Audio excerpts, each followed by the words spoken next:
Ahora aprenderás los 10 mandamientos más importantes de Marco Aurelio, lo que te llevará a aplicar el estoicismo en tu vida. Es hora de despertar, querido. La falta de espiritualidad latente en el mundo contemporáneo ha colocado al ser humano en una situación de indefensión absoluta.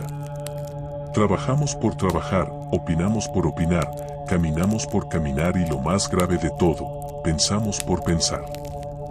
Déjame advertirte de que no es valiente quien se desprende de un código ético sin más justificación que su ciega intuición, sino quien es capaz de construir un conjunto de reglas, principios, valores, creencias y patrones de comportamiento que le otorgue sentido a su caminar. Así pues, la necesidad de poner los puntos sobre las íes será demasiado imperante como para ignorarla. Era hora de elaborar 10 nuevas máximas para mi nueva religión, y hoy es el día en que las comparto contigo. Después de cada triunfo del Imperio Romano, la mayoría del pueblo dirigía su mirada al victorioso general que marcharía al frente de su poderoso ejército. De conocimiento, honor, gloria y prestigio, ¿qué más se podía pedir? Sin embargo, tras el elitismo social se hallaba la tímida voz de un ayudante anónimo, desconocido, ignorado por la masa popular, que en mitad del eufórico bullicio le susurró al comandante: «Recuerda, tú también morirás». Ante dicha sección, el comandante parafraseó una frase de un tal Lucio Anneo Séneca que corría por la ciudad: «Vivamos como si hubiera llegado el final de nuestras vidas». A pesar de su amarga apariencia, son recordatorios como este en los que uno necesita más a menudo no solo momentos de celebración, sino la más absoluta desesperación. Si consumimos cada ápice de nuestra existencia ignorando el más obvio de los pensamientos por completo y, para colmo, hacemos todo lo posible para fingir que no es cierto, muy a menudo nuestro ego rehúye de cualquier objeto, ya sea concreto o abstracto, que nos haga entrever que la realidad externa está en disputa con nuestra narrativa interna. Recordad, vamos a morir todos, dijo el hombre más sabio, puesto que hizo justo lo contrario que el resto de los hombres y escuchó a sus miedos, decía Marco Aurelio, que el simple hecho de que puedas dejar de existir ya mismo determine lo que piensas, lo que dices y lo que haces. Memento mori consiste en reflexionar y meditar sobre la vida misma, pues es, en última instancia, lo que le otorga significado, prioridad y perspectiva. Es entonces cuando el tiempo se convertirá en un regalo, en un tesoro. No lo desperdicien, es el único objeto con el que merece la pena ser codicioso. Una vez impregnada la conciencia de muerte, es hora de volver a la vida. Empezamos el recorrido por la calle de la Saburrá, el tramo más popular de la antigua Roma, donde todo tipo de oficios minoristas abundaban: orfebres, herreros, alfareros, muebleros, tintoreros, curtidores, barberos. Entre todos ellos se encontraba un hombre con alma de artista que se dedicaba a fabricar y vender espejos de todas las formas y tamaños. Mientras algunos de ellos respetaban el contorno original de los clientes, otros fueron diseñados con fines caricaturescos, distorsionando así la imagen de quienes en ellos se veían reflejados. La vida del comerciante no era nada fácil, pues el rendimiento de su actividad económica dependía. Así, en casa se comía bien, no se pasaba hambre, mucha hambre. Con todo, nuestro protagonista era perfectamente conocedor de los potenciales riesgos de su actividad. La creencia que le levantaba cada mañana era muy sencilla: esto es lo mío, ha de ser así y no de otra forma.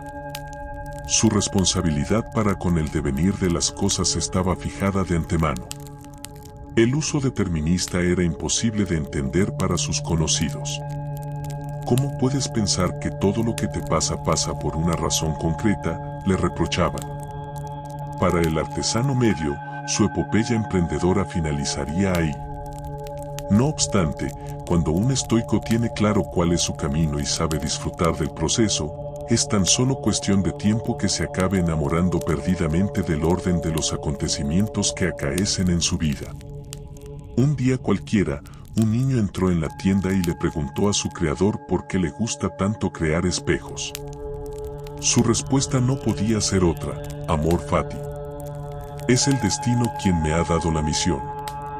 No fue casual, sino causal, la relación. Nadie crea espejos con tanta locura y pasión. Solo espero que cuando alguien se mire en ellos, se vea tan bien como me veo yo. Zenón de Sitio menciona en la República que es necesario que las personas forjen una verdadera autoestima, comenzando por desarrollar la capacidad de hacer autocrítica con frecuencia. El hombre tiende a sobreestimar sus virtudes y subestimar sus defectos, así como sobreestimar los defectos y subestimar las virtudes de otras personas. Una de las habilidades más útiles que uno puede cultivar es aprender a juzgarse con precisión y honestidad. Mirar hacia adentro para discernir en qué destacamos, en qué podemos mejorar y en qué debemos mejorar facilitará enormemente que desbloqueemos nuestro potencial humano. Hay quienes se resisten a la idea de la autoevaluación porque temen que pueda significar autodenigración. Una cosa no tiene nada que ver con la otra. Identificar y pulir las propias limitaciones no implica denigrar nuestra persona con acusaciones baratas y malos juicios, sino que reconocer el error es el camino más rápido hacia la mejora constante e incremental. Como bien indica Pictet, o así como un racimo de uvas o un higo, la excelencia no nace de la nada.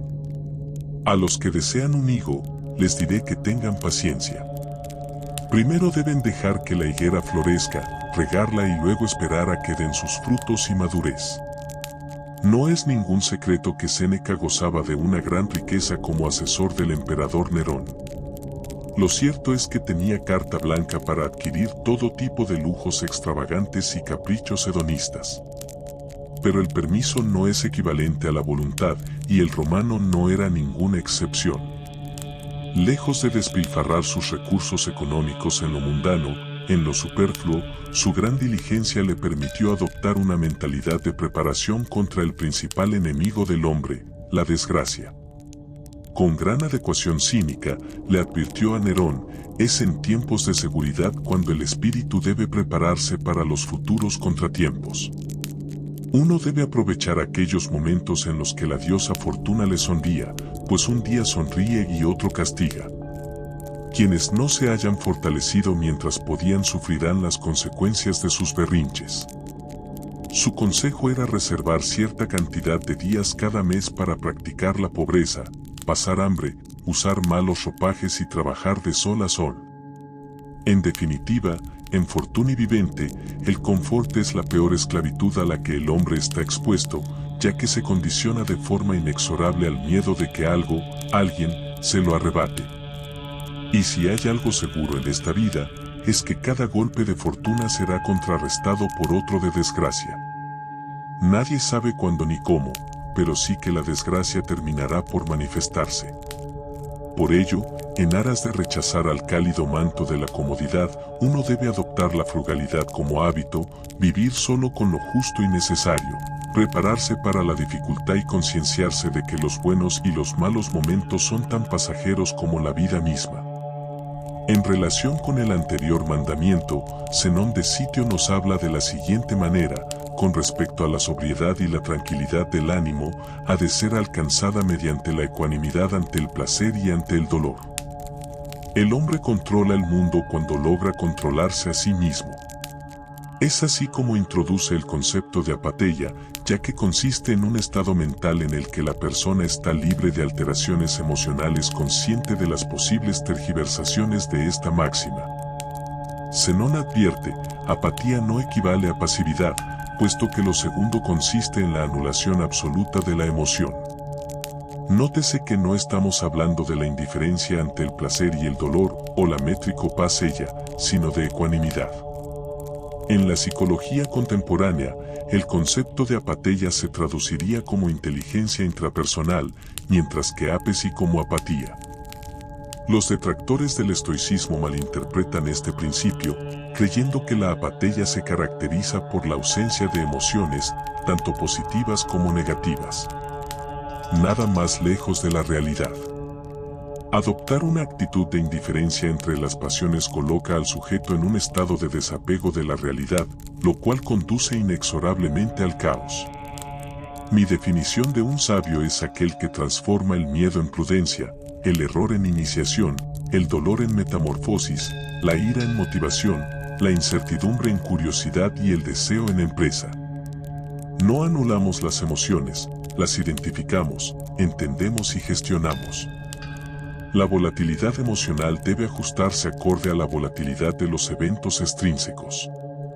Puesto en palabras más sencillas, dado que el caos reinante de la naturaleza trae consigo celebraciones y disgustos sin previo aviso ni permiso, la mejor estrategia a largo plazo es controlar la euforia desenfrenada en momentos de esplendor y al mismo tiempo limitar la melancolía en momentos de angustia. Quien lo venía advirtiendo, Aristóteles, la virtud se encuentra en el punto medio entre los excesos y las carencias de emoción. Recuerda, la paz y la sobriedad, la templanza y la serenidad, la apatía e indiferencia. En el libro sexto de Meditaciones, Marco Aurelio incide en la meditación como hábito esclarecedor y terapéutico para nuestra conciencia. Pero existe un ligero matiz al respecto. Su forma de meditar poco tiene que ver con las técnicas vanguardistas, sino que más bien lo considera un acto de conexión e interdependencia íntima para con la materia universal.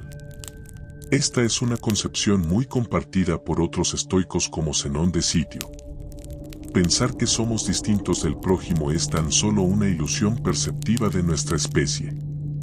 Para él, todas las cosas están mutuamente entrelazadas y, por lo tanto, presentan afinidad, armonía y unicidad de manera inherente. El emperador lo resumía a la perfección con una simple analogía: lo que es malo para la colmena, es malo para la abeja. Puede que los nocivos efectos no sean tan directos e intuitivos a priori, pero no se dejen engañar por la deleznable materia. Si el vecino sufre, usted sufre; cuando el mundo sufre, todos sufrimos. En definitiva, el ser humano libra una batalla constante porque todavía no se ha percatado de que forma parte de un único organismo. La solución es sencilla: simpatizar. Y si este punto es el equivalente de la inteligencia interpersonal, la palabra simpatía procede del griego sin, con, y paté, sufrir, ya que significa literalmente sufrir juntos.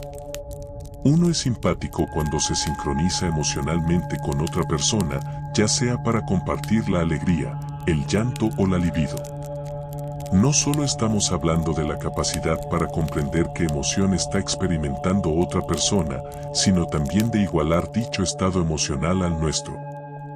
Los estoicos denominaban lo primero empatía y lo segundo solidaridad, la psicología moderna, empatía cognitiva y empatía afectiva. En cualquier caso, la idea está clara: el vecino, también amante, se ríe, llora, sufre, gruñe, bosteza y muere.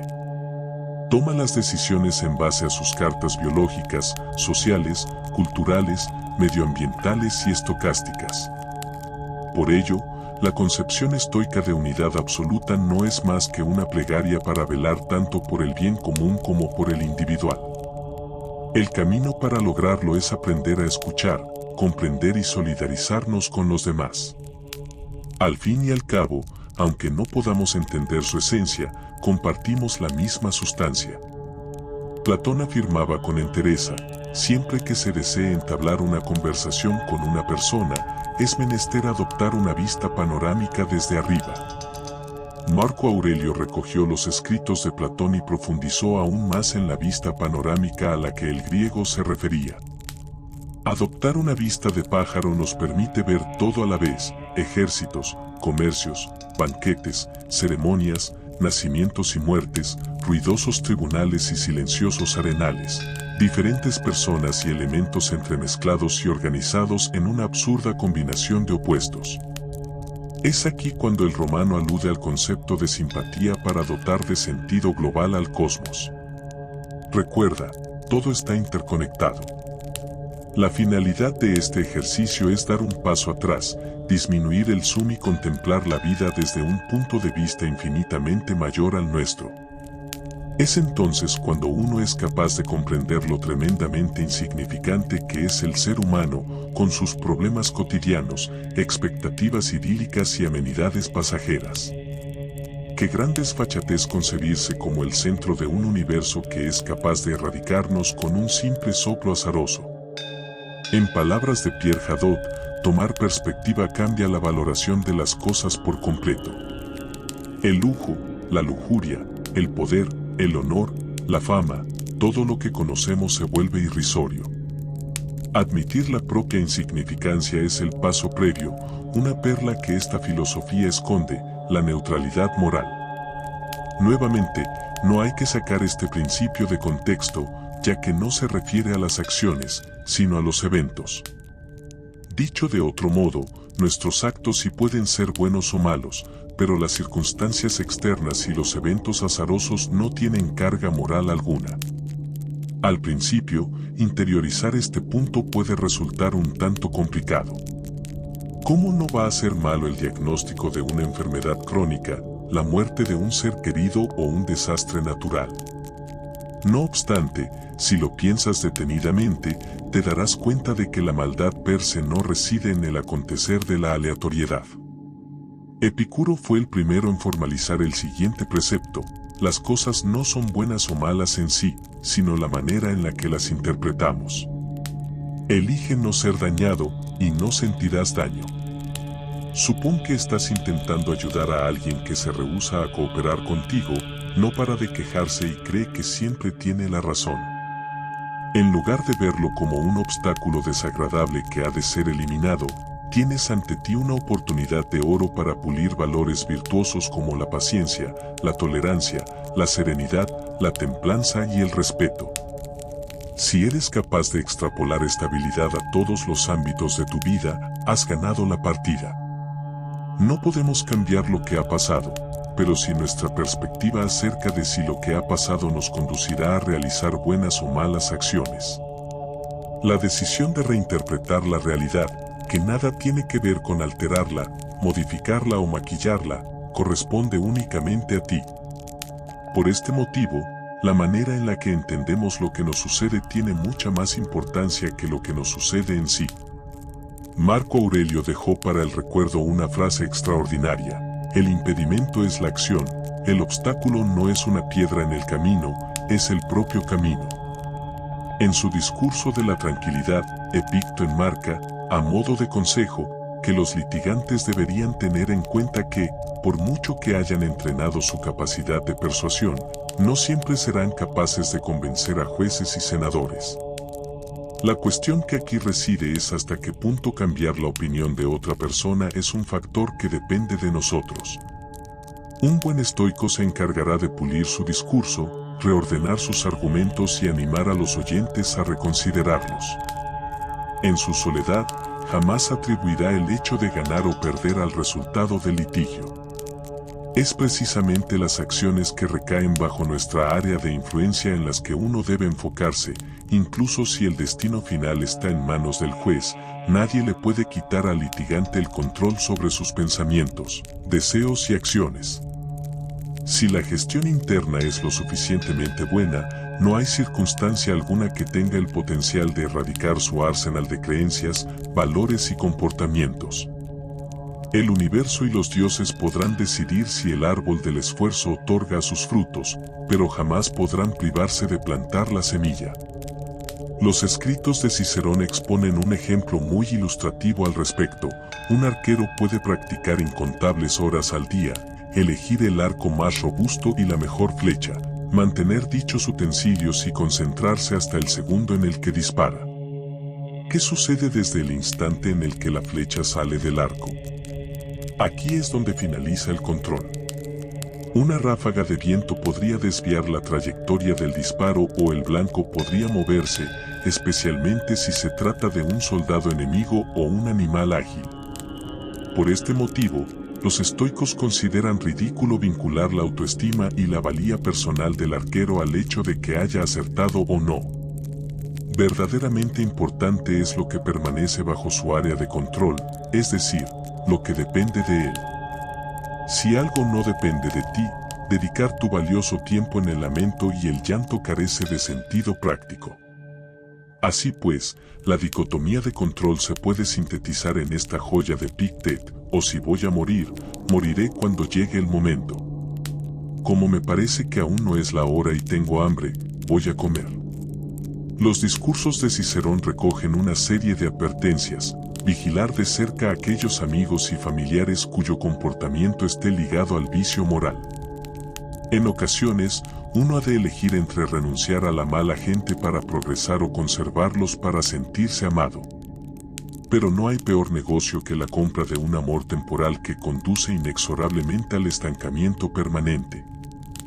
Soy consciente de que gran parte de la audiencia está dotada de unos altos niveles de empatía y humildad, motivo por el cual me preguntarán: ¿de verdad soportar los defectos de una persona es para tanto?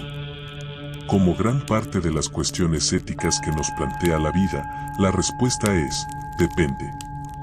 La tolerancia y la asertividad son herramientas indispensables en las relaciones humanas, y su carencia condena a muchos a la soledad.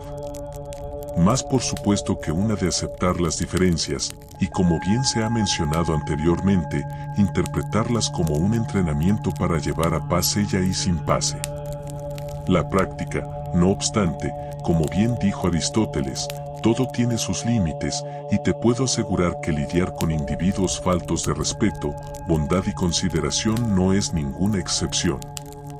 Existen ciertas personas cuya presencia prolongada supone un coste emocional altísimo.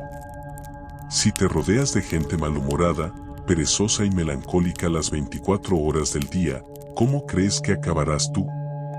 Séneca manifestó: cargar de culpa moral a quienes optan por limitar influencias ajenas de carácter perjudicial es reflejo de ignorancia. Y es que cuando uno observa que alguien está contribuyendo negativamente a su crecimiento de forma continua y prevé que va a seguir lastrándole en el medio-largo plazo, lo mejor que puede hacer, tanto para él como para el otro, es limitar su presencia o decir adiós. No olviden las palabras de Gómez: dime con quién andas y te diré quién eres. Es hora de englobar todos los conceptos expuestos, conectando la terminología en griego y latín con títulos en castellano para que nunca te olvides de estos 10 principios. Condensar años enteros de lectura en menos de 30 segundos. Conciencia de muerte. Amor al destino. Admisión de errores. Vivencia de frugalidad. Inteligencia intrapersonal. Inteligencia interpersonal. Perspectiva integral. Neutralidad moral. Locus de control interno. Círculo virtuoso. A partir de aquí, eres tú quien construye su propio camino. La evolución moral no consiste en borrar por completo sus antiguas máximas, sino someterlas a tela de juicio para decidir cuáles se quedan, cuáles se marchan y, por último, incluir nuevos principios parte de tu código ético. Así como del tuyo tiene notables influencias judeocristianas. Quito, perdón y perdono. Trato a los demás como me gustaría que me tratasen a mí. No codicia los bienes ajenos y agradezco profundamente las cosas buenas que me brinda la vida. Ya va siendo hora de que tú también establezcas cuáles son tus reglas. Créeme, es lo único que nadie te podrá arrebatar, incluso si acabas perdiendo los ojos.